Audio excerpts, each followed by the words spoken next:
Kidlat News Updates. Sa ating mga balita, 3 patay, 17 sugatan sa karambola ng 8 sasakyan sa Quezon City. 29 anyos na lalaki sa Antique, patay matapos tamaan ng LEC ng motorbangka. 59% ng PUV sa Metro Manila nakapag-consolidate na bago ang April 30 deadline. Ako po si Cesar Soriano, kasama ang buong puwersa ng Kidlat News Channel para ihatid ang mga nangungunang balita sa buong kapuluan ngayon.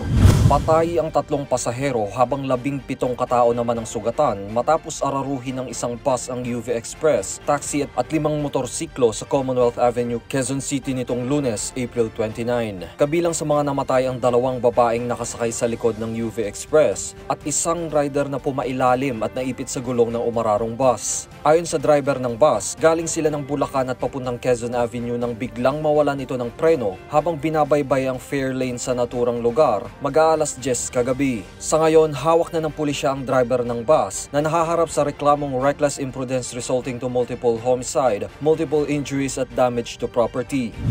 Patay ang isang lalaki makaraang tamaan ng LEC ng motorbangka habang nagdaraos ng pagdiriwang sa Pamalaran Festival sa Lawaan, Antique kahapon. Ang biktima na kinilalang si Hansel Boyko, 29 anyos, ay kasali sa palaro sa paghuli ng bibe sa parte ng naturang pista. Nagtamo ang biktima ng malalim na galo sa balikat at leeg nang pumailalim siya sa rumaragasang motorbangka na minamaneho ng 31 anyos na suspect na si Michael Acosta na kasali naman sa gaganaping boat racing. Nasa kustudiya na ng pulisya ang suspect at na-impound na rin ang kanyang bangka.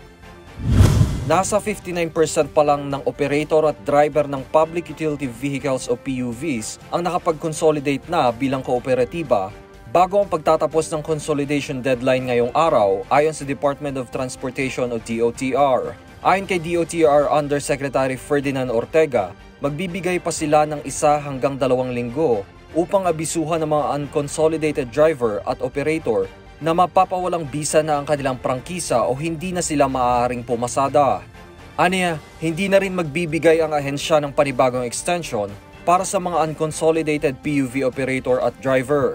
Hinihimok naman nila ang lahat ng super at operator na hindi tumalima sa programa na huwag nang magpumilit na bumiyahe sa kabila ng kakulangan sa prangkisa. Para sa Kidlat News Updates, Juan Miguel Soriano nag-uulat. At inyo pong natungayan ang mga headlines sa nakalipas na mga oras. Manatiling nakatutok para sa mga susunod na updates at breaking news. Ako po si Cesar Soriano, kasama nyo sa bawat pagputok ng balita.